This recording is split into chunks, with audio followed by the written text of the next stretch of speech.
Good afternoon. I do realize that we stand between you and lunch, so we'll keep it very specific and I guess very focused on the topic at hand, which is alternates versus traditional investments and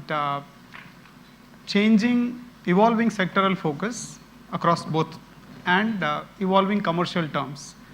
We have a very distinguished panel here, experts in both conventional assets, long-only mutual funds, and alternate investment funds, AIFs. We hope that it's informative for all of you, and please feel free to ask questions at the end, and maybe even in the middle if you have something very interesting to ask. So to start with, we'll split it in two parts, evolving sector focus being the first part, and evolving commercial terms being the second part. And we've taken the liberty of interpreting sectoral focus as a more generalized investment domain focus rather than industry group focus, just so that it's a bit more informed. So my first question focuses on the fact that alternatives are meant to be uncorrelated, high alpha, relatively low beta, and by that implication, relatively high on manager risk and relatively low on macro risk, so to speak, because that's what will bring about the low correlation. So given that broad mandate, my question to you, Sarath, and Andrew, is how much have the Indian offerings in this domain of alternatives delivered on this promise? I'm familiar with some, and it's opaque space because there isn't published information, and so there's a limitation on disclosures. But given what I understand, the guys who are successful are working on being not correlated. Broadly, if you categorize, there seem to be two types of funds. Those that are using the AIF platform for fixed income, especially the real estate paper. And clearly that's not correlated. But people like us who are using it for, say, arbitrage in our case, event arbitrage, and in maybe others, long, short, and so on.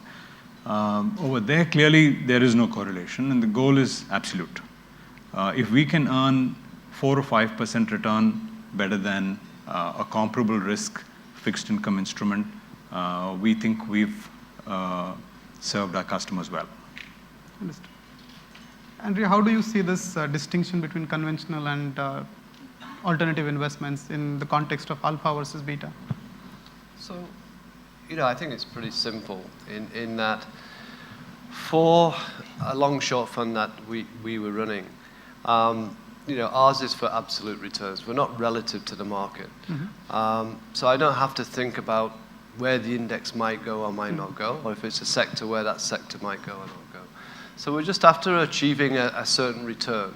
Let's say that return is 15 to 20% that we're expecting for the fund to make.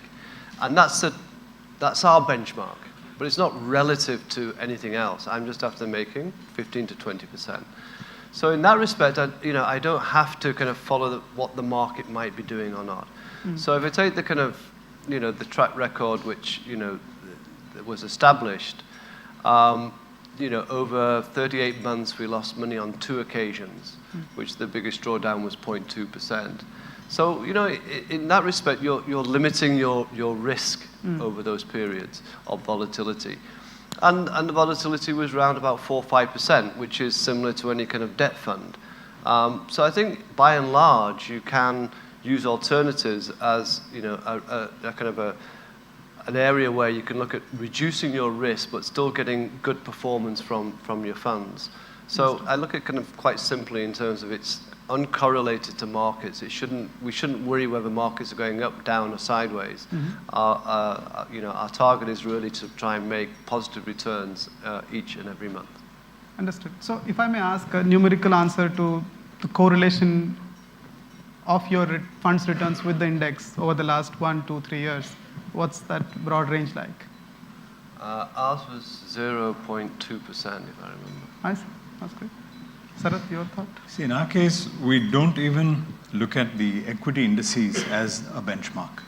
Understood. So we're looking at dynamic bond funds as a benchmark, because if we've given ourselves the flexibility to move between arbitrage, different grades of fixed income, moving from, say, AAA, where we may make a duration bet if we think it makes sense, all the way down to BBB. We may make a credit call on something that we think will get a rating upgrade and we get a capital gain on that. We may hold for 6 months, we may hold for 18 months. So with that sort of flexibility, and we also have a flexibility, a small room for directional calls using directional assets. We may even go into equity, right? So with that sort of flexibility, we really are very clear about absolute return.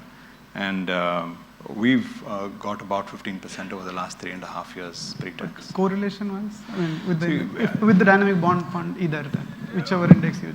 We're really not. I don't measure it, so I can't give you the number. What we do measure is our standard deviation, which is about 2%. I see. Understood. Navneet, when you think about the investment products that you and your team can take to clients, do you see the world in these two broad buckets, alternates, traditional investments? And from your side, if there has been any innovation in trying to get into beyond the conventional products, I won't use the term alternatives just yet because regulators may say you're a mutual fund, don't do alternates. How have you thought about it? So first of all, not really. The regulators have been supportive of development of the alternative industry, and it's also reflecting the number of people sitting here compared to last year. So I'm sure the interest has gone up over the last couple of quarters. Sure.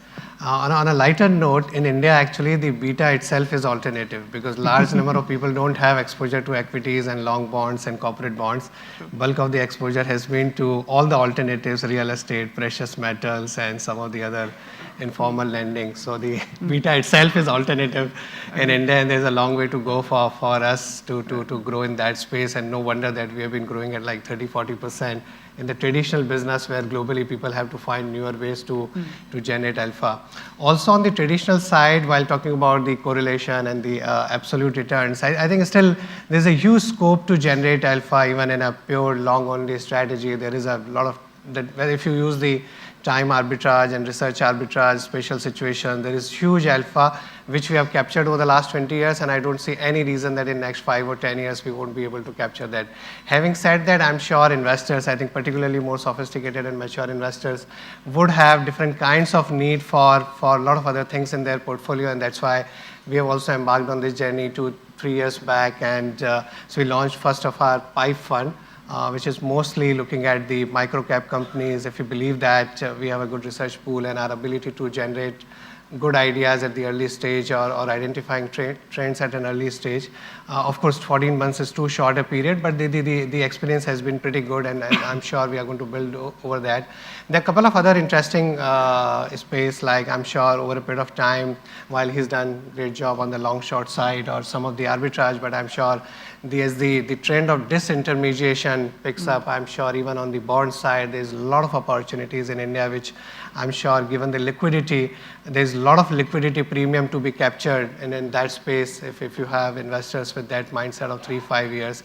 On the distressed side, I mean, if India has got like 8 trillion rupees of non-performing assets lying somewhere, I think the alternative industry has a lot of scope to work there. And also, I think some of the other areas where I'm sure some people sitting here have been trying to capture that alpha. So still there is huge amount of scope. A larger trend in India is that as finance becomes more digital, so digitalization of finance will lead to financialization of savings, where large part of the savings, which I said maybe, so when people think about investing in real estate, they think about buying a plot or a flat or a commercial real estate. That money will move towards, let's say, REITs or some kind of real estate fund. Similarly, whether it's the commodities, rather than buying whatever gold in physical form, there would be different kinds of CTAs or those kind of funds, or people doing variety of things in their own way. Probably that will become more and more financialized. I think that's a larger trend, and I think both the traditional, whether it's passive or active, as well as the alternative, there is a huge space to grow. We are still in like a couple of decades behind where the world is, so there's a lot of scope for all of us. Yeah, you made an excellent point that as Indians, we like real estate and gold so much. Increasingly, gold is losing its sheen, but we like real estate so much that equities seem like alternatives. So yeah, that's an interesting thing. Andrew, what would you think are some areas which are best done by alternative managers, and then vice versa, some areas which are best left to traditional managers, if at all you think in that siloed fashion? Yeah, I haven't really thought about it like that. You know, obviously for the traditional, well, you'll be the better person to answer the question actually, but yeah, I think there's scope for us each to kind of go into each of those areas. But you know, if you say, could I launch a real estate fund tomorrow? No, because I have no experience in real estate, right? So I'd have to go and find someone. So I think there's going to be, you know, different skill sets which you need to bring in to help build that business. So I don't see it quite like, you know, only alternatives can do this and only, you know, mutual funds can do this. I think there's scope for us to both jump into each of those areas if we want to. I guess so, because they already mentioned PIPE, which is sort of conventionally been thought of as a AIF 2/3 strategy, and there's no reason why a mutual fund shouldn't do PIPE because it's listed equity at the end of the day. So there is an overlap, I presume. But Sarath, do you think that a strategy like yours, which is event-based or arbitrage-oriented, can ever be offered to a less savvy investor through a more retail product, let's say, like a mutual fund? If I might answer the earlier question before I answer this one. I think that there are areas which are naturally, they lend themselves to alternatives. These are areas in the market that are small. A lot of the big funds, like what Navneet is associated with, may not be interested in gaps that we find in the market. And those gaps will exist so long as the big institutions find them uneconomical. And interesting gaps because they offer you lower risk because they haven't performed, and they offer you the same return if you know how or what will get them to perform. The stimulus to unlock value in these gaps is either internal or external. Either you as a manager can unlock that value by being activist, which in India's case is easier said than done given our legal system, or you can rely upon the market, because the market, as you know, has patterns. So if you are willing to time a gap and wait for the market to help you through its cyclical process, you have an interesting opportunity. And quite often, the returns are completely disproportionate. Understood. So are you suggesting that for most alternates, there is a natural ceiling of sorts in the size of the fund? You know, I firmly believe that. But, you know, I'm maybe more thinking from a traditional hedge fund perspective. I know today there are lots of long-only funds which are on the hedge fund platform. There are a lot of real estate funds which are on the AIF platform in India.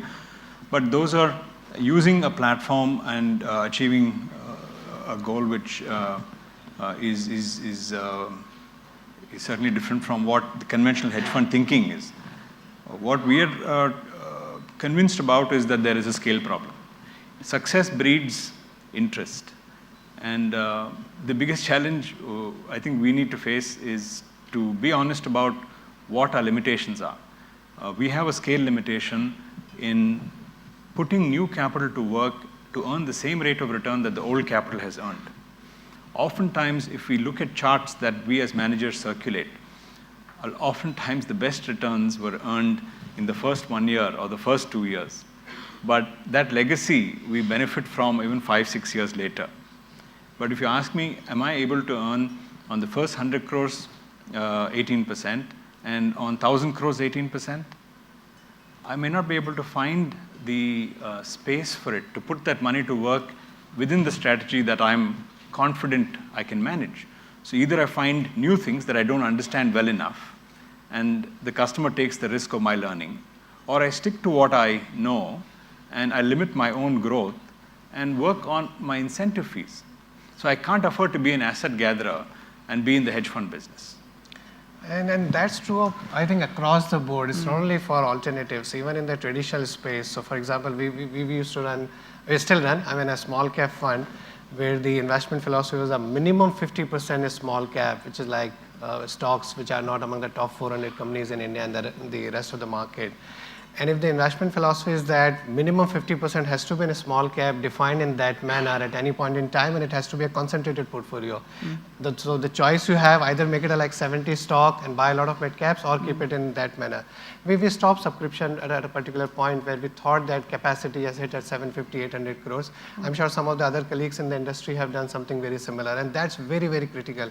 Because the history is littered. You have lots of these examples of some of the strategies doing very well, but then when a lot of money chased that particular strategy or that particular fund manager, then the returns become normalized. So that's very important. Even in terms of the on the fixed income side, in our corporate bond fund, we decided to put some restriction in terms of single ticket investment, because when you're buying A-rated papers in India, which is like equivalent of US, let's say in US they call high yielding or maybe the junk market, there I think a lot of money is coming in from investors who will substantially dilute the quality of the portfolio, or you substantially dilute the whole characteristic of that. So it's very important that capacity constraint, I think, has to be inbuilt, ingrained in any kind of fund, any kind of strategy that you're selling.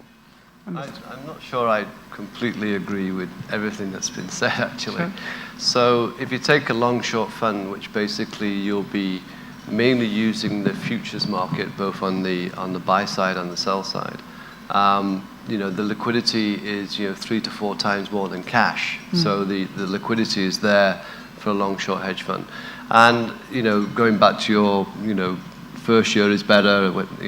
So 1,200 crores, we were still making an annualized return of 18%, and that's without leverage, right? And I could have levered the exposure to 2,500 crores. So I don't think that's a problem at this stage in the Indian market. And as obviously the market capitalization and more companies come to the market, then there'll be more opportunities. So if you're dealing liquid, large cap companies, I don't see that there's a problem I'm at the same point. So let's say if you run a large cap strategy, I mean, we have 10,000, 11,000 crores, and still that fund can easily double or triple.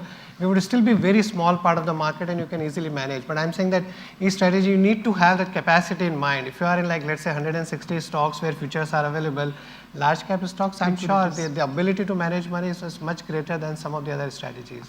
So, the point was that it's more strategy specific rather than alternative versus traditional. Yeah. So if you go to the root of investment theory, you really conclude that only index strategy can be a strategy which everybody in the market applies, and it doesn't become a zero-sum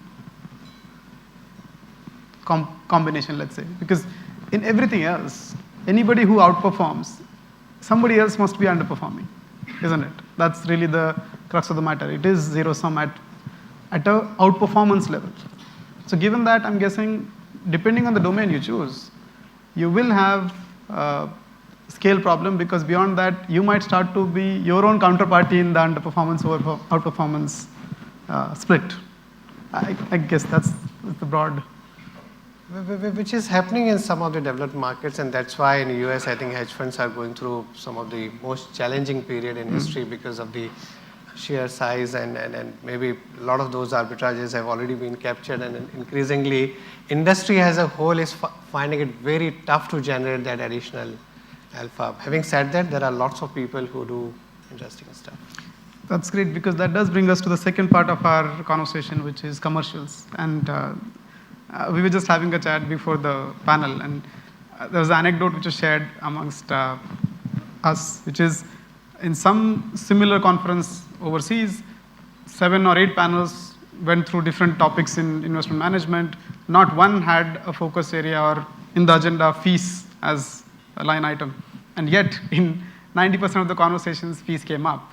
And that's only logical, because in India, for whatever it's worth, we deal with 6% GSEC rates and equity returns expected of 15 to 20% at index level. And so 1%, 2% doesn't bother us much. But globally, if you look at even high yield debt generating 5, 6% and equities 10 being a pretty good return in the long term, 1%, 2% starts to matter a whole lot, especially on a cumulative basis. So given that there is this whole revolution of indexing, which has swept at least the global markets, there is still a lot more money in actively managed funds, sure, but the share is increasing by the day. So in that context, how do each one of you see your respective business strategies? That how does indexing and the rise of cheap beta affect your business planning or affect your investment strategy? Do you want to start? So, when we launched the first hedge fund in 2013, obviously there's a lot of education that you have to give to investors, but also in terms of the fee structure, we decided on 2 fee structures at that time. One was a 0% management fee, and one was a 1% management fee, both with different performance fees. And that was well liked by investors, particularly the 0% management fee, because they could see that we had skin in the game in terms of getting the performance before we got paid, and they were quite happy with that. Actually, if you worked out the maths, if you make 20%, then actually them being in 1 and 10 was probably more lucrative for them in terms of fees.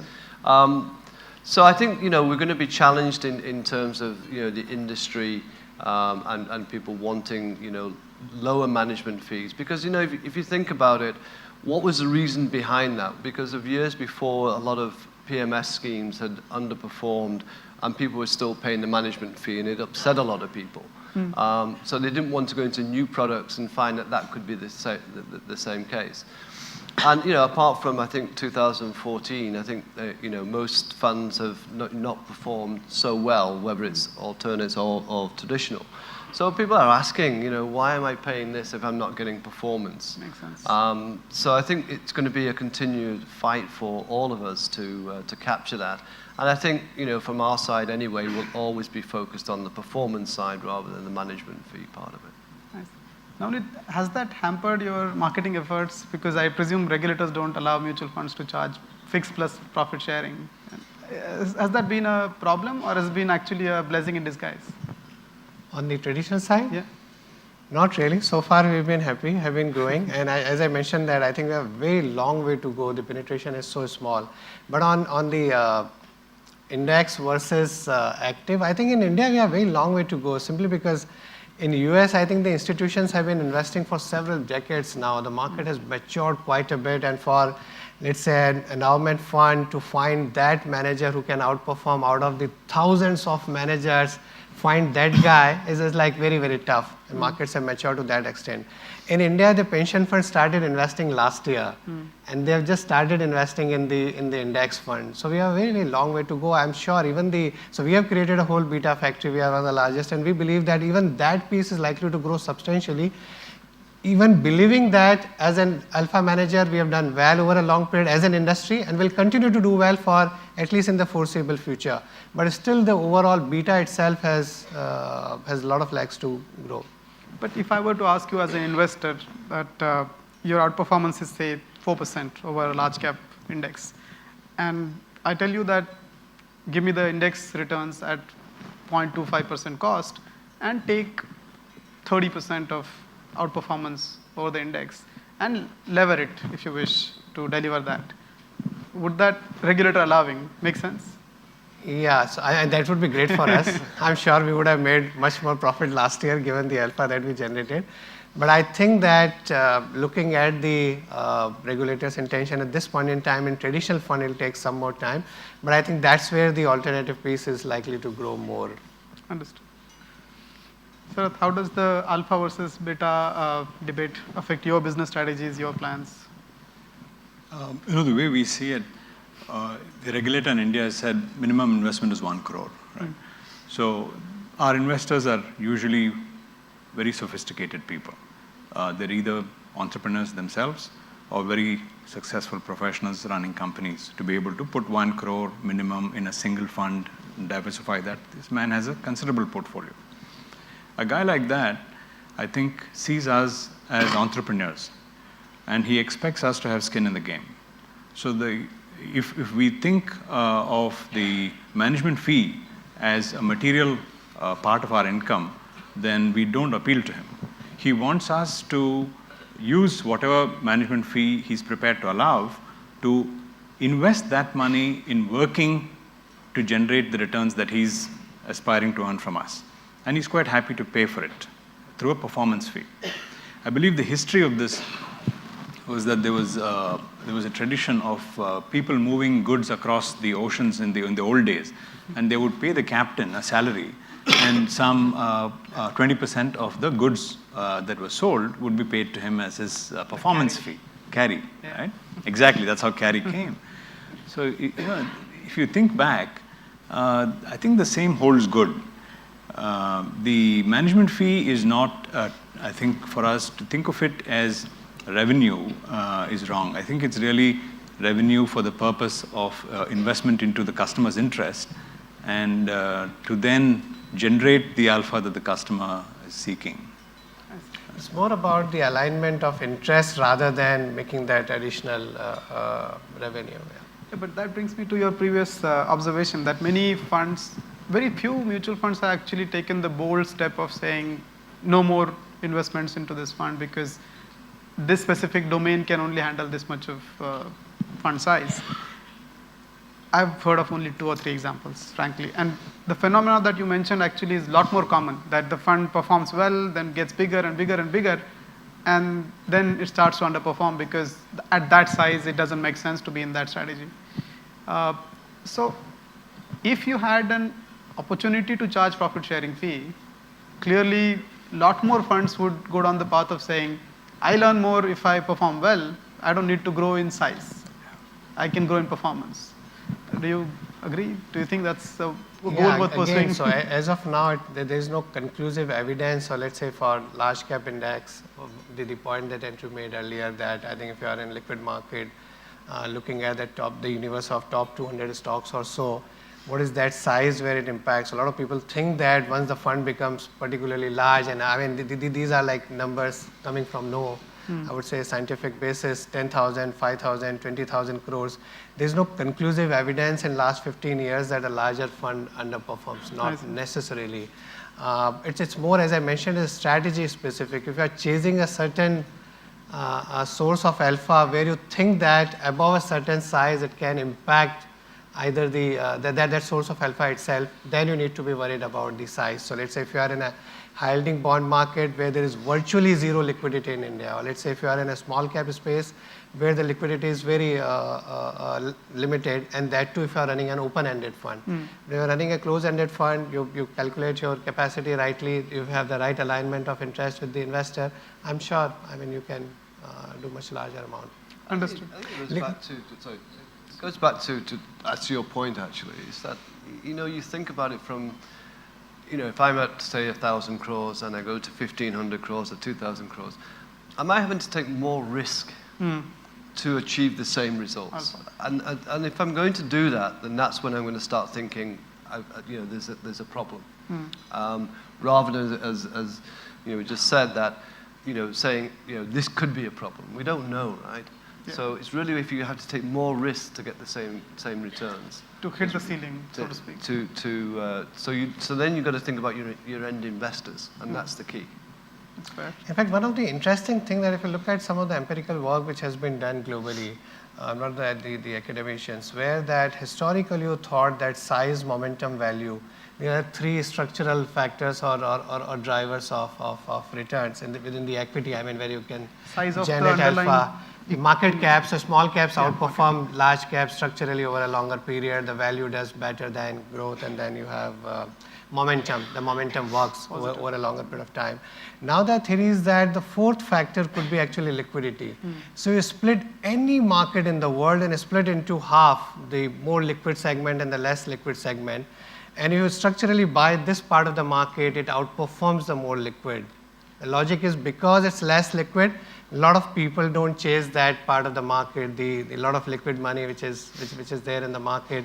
People have their liquidity constraint. So there is a structural alpha which is available if you are in that liquidity in liquid market. And I think there's still a lot of scope for that, as I mentioned about whether in the bond market or in the equity market. Within the alternative space, if you are not running a T+1 open-ended fund, there is still a lot of opportunity to generate alpha on that. Understood. Any thoughts, Andrew, on the global trends in alternates evolution and how India has some of its own idiosyncrasies which might skip or go deeper into some of these trends? So if I just take the traditional kind of long-short hedge fund, you know, in the West, you can really go short. I mean, you can actually kind of say that this stock is going to fall for whatever reasons it is. You can short the stock. You don't need a short the stock, and usually the market forces will help that happen, right? Because if you get it right, then the share price of that. So you're taking a call that this stock will fall from 100 to 50 or whatever it would be. You know, it just doesn't quite work in India. In that, you know, you could have a sector like steel, and you know, you could try and pick out, you know, which you think is going to be the worst. But if the sector just has that kind of momentum for, you know, just short covering, I mean, you can lose 10, 15% in the whole month just on one stock, you know, which investors won't be happy with. So I don't think you can really, you know, really do the short side of in India as you can in the West, where there's a lot more kind of global investors who would be shorting that stock at the same time as you. Whereas in India, I think we're just using it more as a hedge to manage the overall risk. So I think that's one area which I think hopefully will kind of grow with time, but we're certainly not there yet. That's for sure. And globally, I think that in the current year, and I think last 2 or 3 years, and you correct me if I'm wrong, I think some of the long short guys had a huge problem. I think lots of those guys are very high profile who shorted that Valiant. What's his name? You mean globally or in India? Globally. Yeah, no, you India have a there are short very few. squeeze. The skills to short is different. very, very limited. I think he's one of those very few.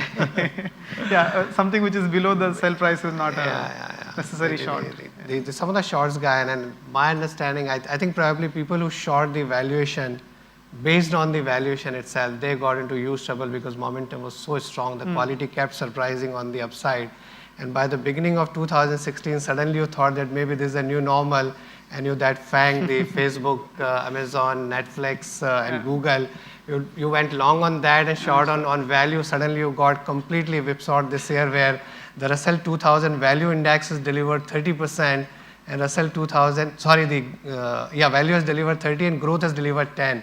So like a 20% outperformance in value in this year, where a lot of people thought that maybe this is a new world, so they got whipsawed. I guess it boils down to what's the proportion of people chasing outperformance and what's the proportion of people in there for the long haul. And if the former becomes the dominant portion, it becomes a self-fulfilling cycle. The second level, third level guessing game of whether value is working or growth's working, which trend now, so on and so forth. So the last question of the panel essentially is about liquid alternates. Conventionally, India has always seen alternates as PE funds, VC funds, real estate funds. We're lucky today that both of our panelists, Andrew and you, are into relatively liquid alternates. But that's more an exception than the norm, isn't it?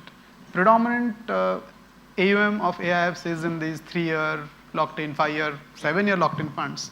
So that's kept a lot of investors somewhat unsure about alternates in general. What's your thought about liquid alternates and their evolution in India, in the Indian context? I think it's a question of the circle of competence each of us have. Somebody mentioned it earlier, right? You know, we all know a few tricks, and if we stay within that, then we perform. So if the arbitrage business that we are running lends itself to liquidity, and we offer a monthly entry and exit for our clients, and a lot of our clients benefit by having access to that liquidity, and it changes the way they plan their entire balance of their portfolio, because they know should they need it, they have access to that liquidity, right? I know same with Andrew's strategy. I think there's a constraint from what little I understand of what's going on. I don't work in Bombay, so I don't know enough about the transactions in Bombay. I understand there isn't enough liquid alternative strategies that have scaled. I know there are a lot of youngsters who've experimented with stuff, but sometimes the results are not there, right? So if you end up with, say, 8-9%, you can't take that to the market. And so that's a constraint. I think in time, people will come who have great competence in 2 or 3 things, and stick to that, limit the amount of corpus, and think of themselves as entrepreneurs and partner with their clients. It's a journey. I understand. And just a side question on that. Similar to equities, which are essentially inherently illiquid instruments, because you buy into some stock, and then you are a part owner of the company. You don't really have a predefined exit. But the market works beautifully because secondary market is very strong. Is there any hope for there being a secondary market for funds, fund units, which then can tide over the liquidity requirement of individual investors without the fund itself providing liquidity? Any thoughts on that? I think that'll Maybe be Navneet tough. can Yeah, sure, Ramit. I run a Nifty fund, which is more than 10,000 crores, Nifty index fund, and I'm struggling for a secondary market volume to say there. I think it's still some time away where people would trade in AIF in India. Great. So I think that sort of concludes our discussion. We are happy to take questions for any of the panelists. If anyone has a question. Yeah, I guess the question might be when is lunch, so right away. Thank you so much. You've been a very patient audience. Thanks for everything. Thank you. Thank you. I request Mr. Aditya Gadge to please felicitate the panelists.